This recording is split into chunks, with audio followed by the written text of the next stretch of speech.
Galaxy Note 8. A few things I wish Samsung had done differently. Over the years I have grown accustomed to Samsung's incremental improvements and steadily found less and less to complain about in its devices.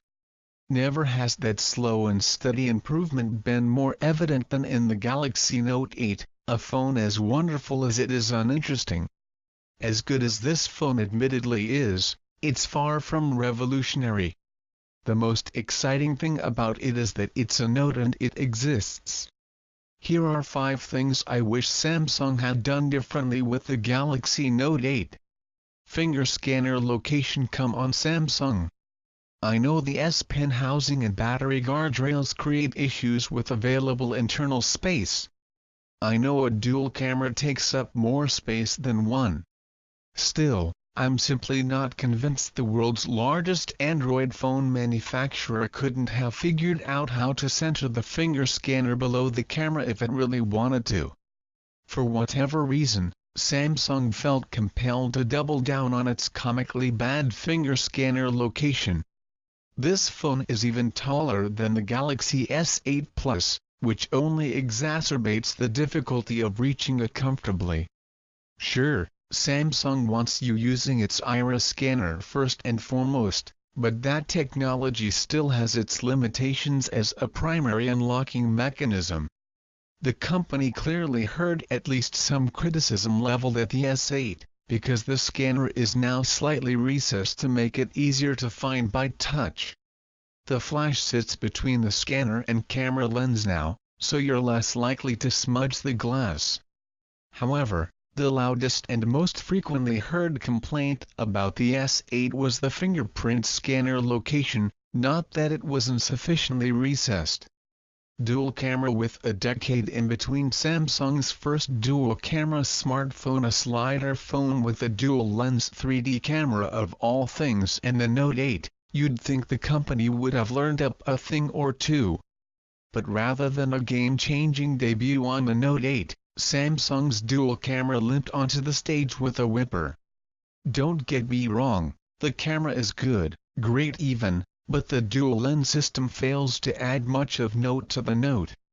Don't even get me started on the lack of 4K recording at 60 or 120 fps for feature parity reasons. The Exynos model supported, the Snapdragon does not. For a company with an R&D budget the size of some small countries' GDP, I expected more.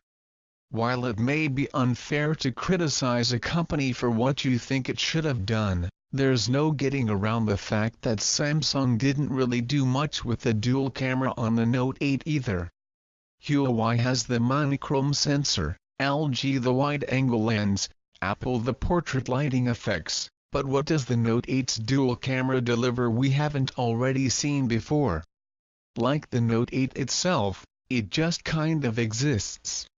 In a few short years Samsung has gone from the unparalleled champion of Android cameras to one among many with a Me Too dual camera that fails to do anything remarkably different.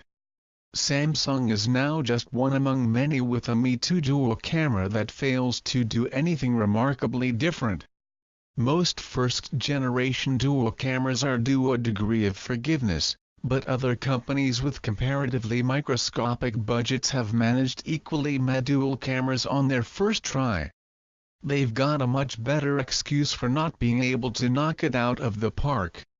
It's almost as if Samsung didn't care to develop an exciting new feature on its dual cam, just catch up to everyone else.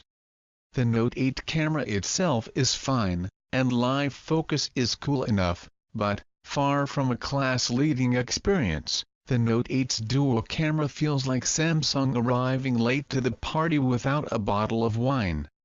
Stereo speakers. I've said it before and I'll say it again, stereo speakers are better.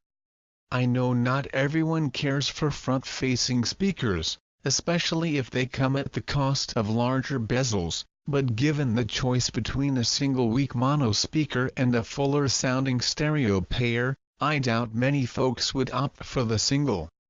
Apple and HTC have managed just fine with a bottom-firing speaker and earpiece combo, and stereo speakers in this orientation don't necessarily require larger screen bezels either.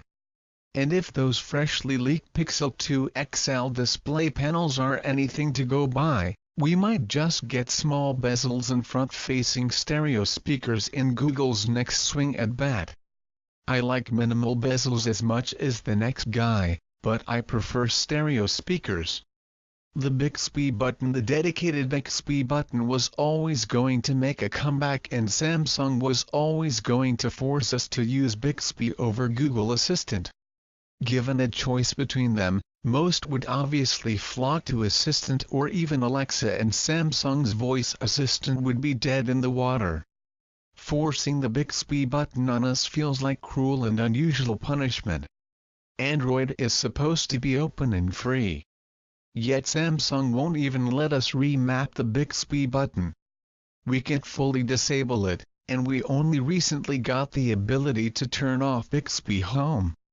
The Bixby button, more than Bixby itself, has done the most damage to Samsung's voice assistant. If Samsung was smart, it would have kept Bixby under wraps until it was ready. It didn't. If it was nice, it would have let us remap that button into a convenience key of sorts, an easy PR win. It isn't. An ounce of compassion would at least allow us to disable a feature we don't want. We can't. That button, more than Bixby itself, has done the most damage to Samsung's voice assistant. A bigger battery just because Samsung is committed to producing safer batteries these days doesn't mean you can't still have a big battery. Sure, give it plenty of sealing. Put it through a rigorous testing procedure. Why not make the phone a few millimeters thicker and give Note 8 buyers the thing all smartphone buyers want: longer battery life? I know battery life is extended by more efficient chipsets. I know AMOLED helps. I know optimizations and background process management does too. I know shipping a phone that defaults to Full HD Plus instead of QHD Plus is all about extending the battery life. You know what else helps with that? A bigger battery. If the Galaxy Note 8 had come with a larger battery than either the Note 7 or S8 Plus, complete with Samsung's well-earned assurances about safety, Note fans could justifiably rejoice. The Note would be back, bigger and better than ever with unrivaled battery life. But instead we got a cautious Note. A safe Note. An uninspiring Note.